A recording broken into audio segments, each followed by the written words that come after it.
Megastar Chiranjeevi కెరీర్లో 100 కోట్ల క్లబ్లు 1000 కోట్ల వసూలు లేని కాలంలోనే బాక్స్ ఆఫీస్ ను షేక్ చేసిన సినిమా ఠాగూర్. వివి వినాయక్ దర్శకత్వంలో 2003లో వచ్చిన ఈ సినిమా ఒక సామాజిక విప్లవం. అవినీతిపై పోరాడే ప్రొఫెసర్ గా చిరు నటన అద్భుతం. కానీ ఈ క్లాసిక్ సినిమా వెనక ఒక పెద్ద వివాదమే జరిగింది. మెగాస్టార్ కెరీర్ లో మైల్ రాయ్ లాంటి ఈ సినిమాని యాంగ్రీ మ్యాన్ రాజశేఖర్ చేయాల్సిందనే సంగతి మీలో ఎంతమందికి తెలుసు?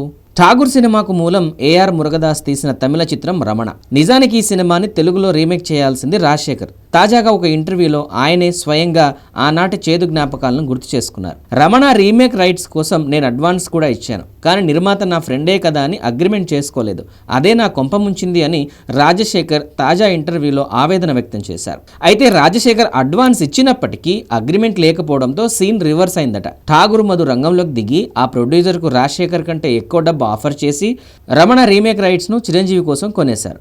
అలా రాజశేఖర్ చేయాల్సిన ఠాగూర్ మెగాస్టార్ దగ్గరకు వెళ్ళింది. ఈ ఒక్క ఘటన టాలీవుడ్లో చిరంజీవి రాజశేఖర్ మధ్య దశాబ్దాల పాటు సాగిన కోల్డ్ వార్కి పునాది వేసింది. ఈ విభేదాలు కేవలం సినిమాలతో ఆగలేదు. చిరంజీవి ప్రజారాజ్యం పార్టీ పెట్టినప్పుడు రాజశేఖర్ దంపతులు తీవ్ర విమర్శలు చేశారు.